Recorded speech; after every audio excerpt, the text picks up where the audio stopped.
Council Member Thrix slammed 3 of his tentacles on the observation deck console, watching the human transport vessel drift into Docking Bay 7 like it owned the place.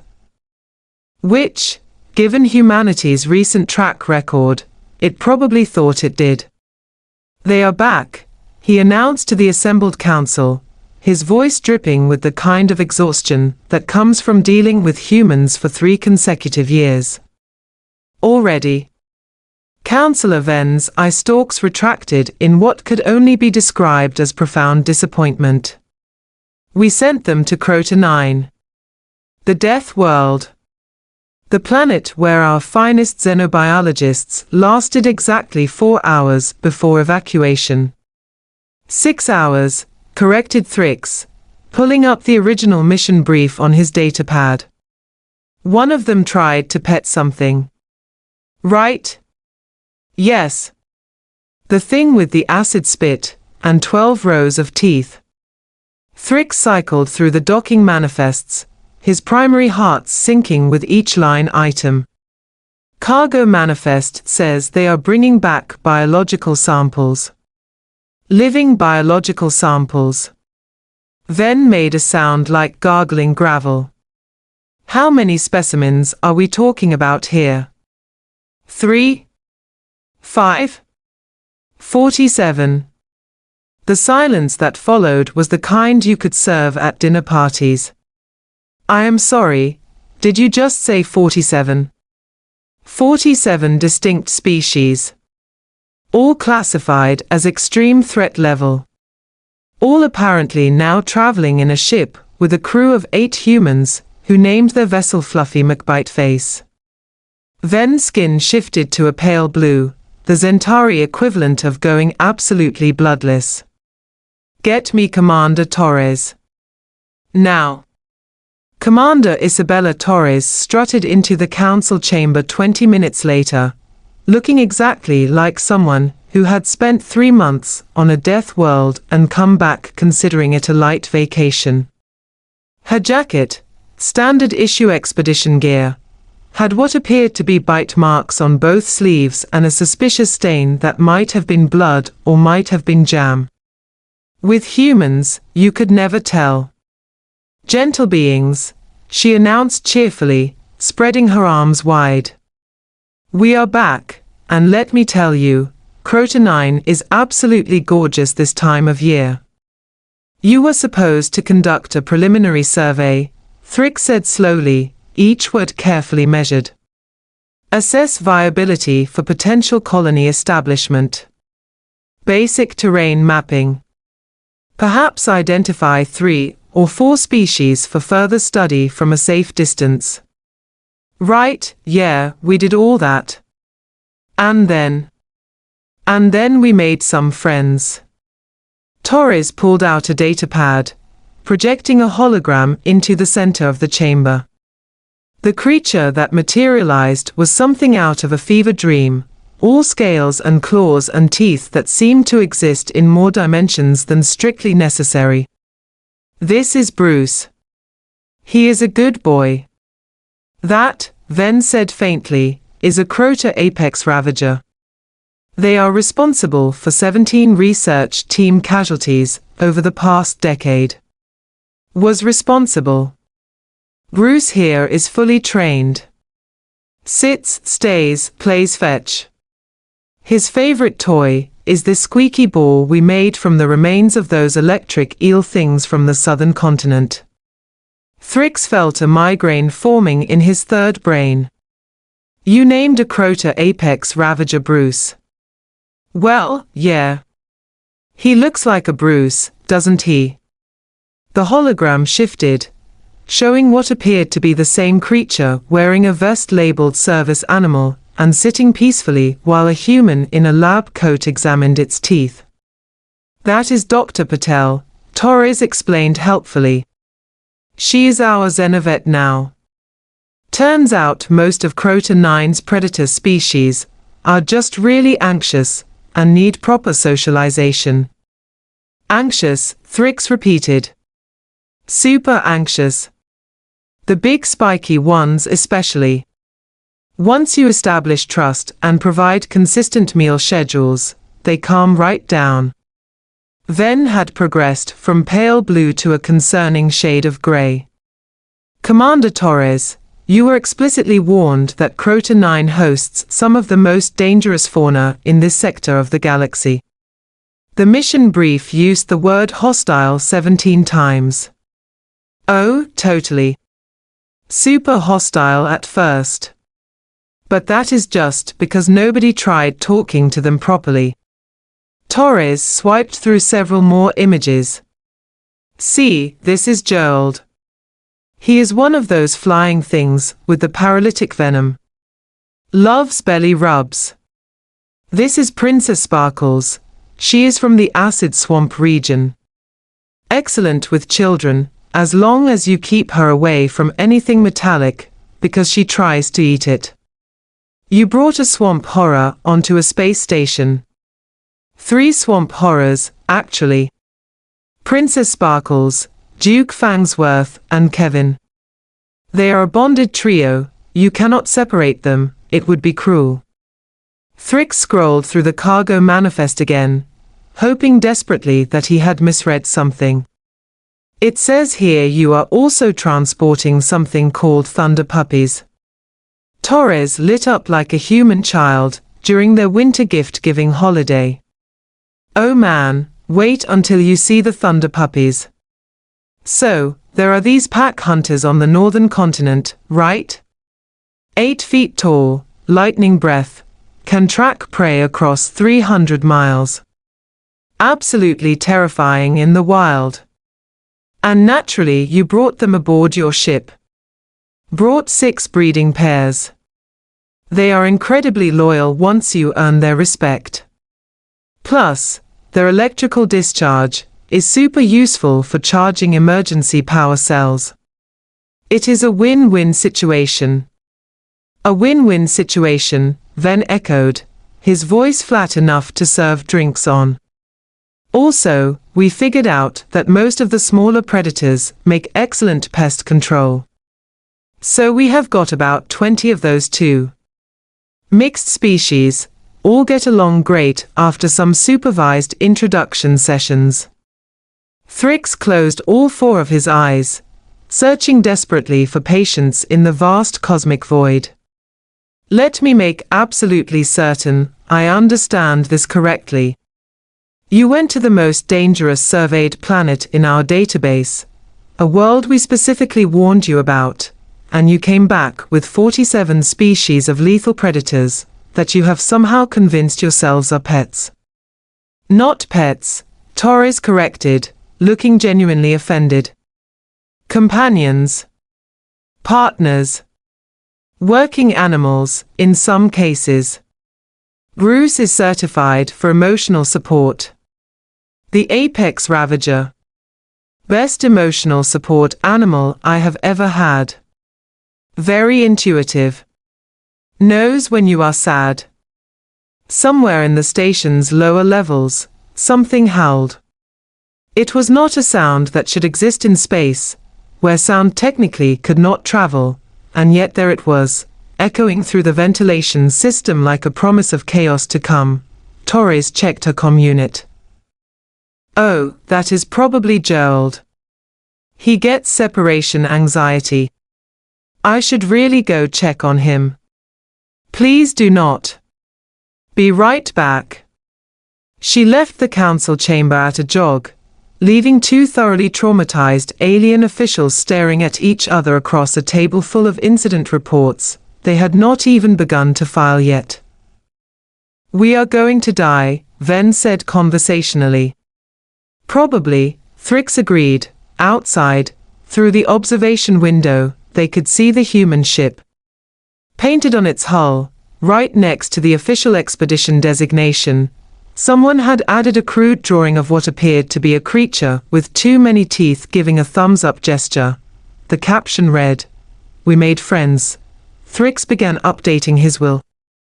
3 hours after Commander Torres disappeared into the cargo bay, Station Security Chief Korvax stood outside the sealed door, listening to sounds that his species had evolved specifically to run away from. Growling, hissing, something that sounded like electrical discharge, and underneath it all, human laughter. "I am not opening that door," he announced to nobody in particular. His comm unit crackled. "Chief Korvax, this is Councillor Thrix. Status report. The status is that I value my internal organs remaining internal, sir." "Understood. Continue monitoring." Through the reinforced door, a woman's voice rang out cheerfully. "Who is a good devastator of worlds?" "You are." "Yes, you are." Korvax added a formal request for hazard pay to his daily log. Inside the cargo bay, Torres was living her absolute best life. Bruce the Apex Ravager had his massive head in her lap, while she scratched behind his auditory receptors, a gesture that made the creature's rear leg thump against the floor hard enough to dent the metal plating. Around them, various other creatures from Krotar Nine lounged in what could only be described as peaceful coexistence, assuming you ignored the fact that any one of them could level a small building. Dr. Patel emerged from the makeshift quarantine area, pulling off examination gloves. All 47 specimens checked out healthy. No parasites, no infections, behavioral assessments, all within normal parameters. Normal parameters, Lieutenant Marcus Okonkwo said from his position near the Thunder Puppy enclosure. Right? Because electrical discharge and pack hunting instincts are totally normal for station pets. They are not station pets, Torres reminded him for the 15th time. They are ambassadors from Krotar Nine, representing a new era of human and alien wildlife cooperation. You tell yourself whatever helps you sleep at night, Commander. A small creature, roughly the size of a house cat, but with 6 legs and bioluminescent spines, scurried across the bay and up Patel's leg, settling on her shoulder with a contented chirp. "Okay, I will admit, Pickles is kind of cute," Okonkwo conceded. "Pickles is a juvenile spine render," Patel said, stroking the creature's head. "In 6 months, she will be large enough to crack shuttle hulls. Still cute though." The cargo bay doors suddenly hissed open, revealing Councillor Thrix flanked by what appeared to be the entire station's security team, all of them armed with enough firepower to sterilize a small moon. "Commander Torres," Thrix said with remarkable calm, considering the circumstances. "We need to discuss your cargo." "Sure thing. Want to meet everyone properly. Bruce here is super friendly once he knows you are pack." "I absolutely do not want that.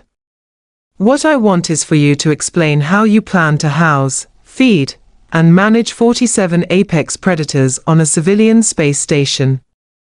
Torres stood, careful not to disturb Bruce, who huffed in mild annoyance. "Well, first off, they are not all apex predators. Some of them are mid-tier opportunistic hunters. Totally different thing. Commander." "Okay, look. We have detailed care protocols for every single species. Duke Fangsworth needs a swimming area, so we figured the waste reclamation sector could be modified. The Thunder Puppies need about 6 hours of exercise daily, but they can help with station maintenance while they are at it. Princess Sparkles and her crew can handle any organic waste disposal issues you have been having." Thrix's translator took a moment to process that last statement. "You want to turn swamp horrors into waste management. They are really good at it. Plus, it cuts down on your disposal costs by like 70%. One of the security officers, a young Yeneri named Crix, lowered his weapon slightly. 70% is significant. "Crix, do not encourage them," Thrix snapped, but Torres was already pulling up holographic presentations, full of charts and graphs and data that looked disturbingly legitimate. See, we ran the numbers during transit. Every species we brought back has practical applications for station operations. The Thunder Puppies provide emergency power and security. The smaller predators manage any vermin issues. Bruce and the other Apex Ravagers can assist with heavy cargo operations. Their bite force is incredible, super useful for moving stubborn equipment. Patel jumped in, clearly tag-teaming this presentation. We have also documented significant psychological benefits. Preliminary studies show that interaction with domesticated Krotar fauna reduces stress hormones in humanoids by 38%. How many test subjects did you have for this study? Thrix asked suspiciously. 8. Our crew. But the data is still valid. Ven appeared in the doorway, his skin now approaching purple. I just received a report that something escaped into the station's ventilation system.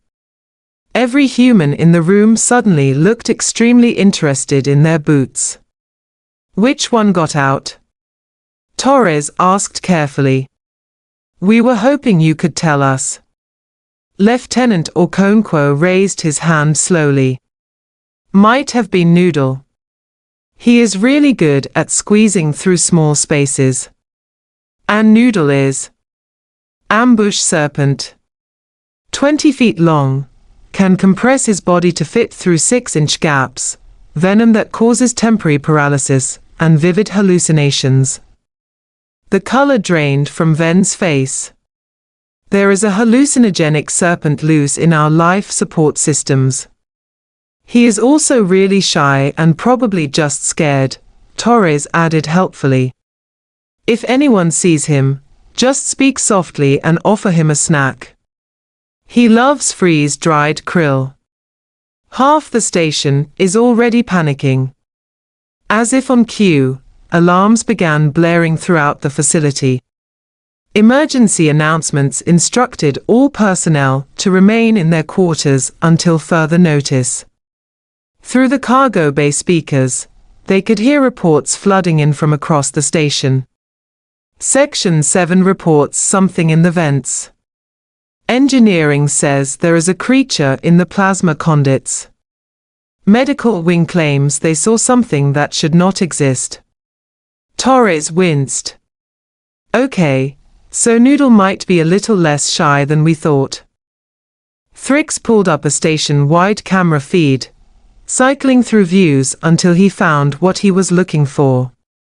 There, clearly visible in the station's main concourse, was Noodle, all 20 feet of him, wrapped around a support beam, while approximately 30 station residents stood in a circle below, phones out, taking pictures. Are they? Ven trailed off.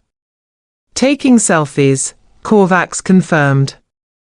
Yes, sir, they are taking selfies with the death serpent. One of the humans in the crowd could be heard over the audio feed. He is adorable. Look at his little face. Noodle, for his part, seemed to be enjoying the attention, posing for different angles. Torres pulled out her comm unit. Hey Noodle, buddy, you want to come back to the bay? Got your favorite krill here. The serpent's head perked up, tongue flicking out. Then, in a movement that should have been terrifying, but somehow came across as playful, he slithered down from the beam and made his way back toward the cargo bay, the crowd following behind like he was leading a parade. See? Torres said brightly. Totally under control. Thrix made a sound that might have been laughter, or might have been his species' equivalent of a mental breakdown. Fine. Fine. You win. Keep your creatures. But so help me, if one of them causes an incident. They won't. Probably. Mostly.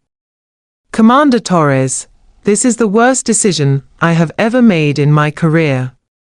That is what they said about letting humans join the Galactic Council, and look how great that turned out. We are reconsidering that daily. Over the next week, something remarkable happened. The Thunder Puppies did indeed prove useful for station maintenance, their electrical discharge solving several chronic power issues. Princess Sparkles and her bonded group revolutionized waste management, cutting disposal costs by 73%, actually. Bruce became a station favorite, with personnel lining up for emotional support sessions. Even Noodle found his calling as an unofficial station mascot, dramatically reducing stress levels, just by existing. Councillor Thrix found himself in the observation deck again, watching Torres lead a training session with 6 different species while station personnel looked on in amazement. "We created a monster," Ven said, joining him at the window. "Several monsters, technically. I meant humanity. We gave them space travel, and now they are turning death worlds into petting zoos." Below, Bruce rolled over for belly rubs from a group of giggling Yeneri children, while their parents watched with phones out. "You know what the worst part is?" Thrix said quietly. "What?" "I am updating my apartment application to allow pets. I think I want one of those spine renders. Pickles has siblings, apparently." Ven stared at him. "You are joking." "Wish I was. But have you seen how cute they are?" From somewhere in the station, a thunder puppy howled, and 46 other creatures answered in harmony. It should have been terrifying. Instead, it just sounded like home. The humans, those absolute lunatics, had done it again.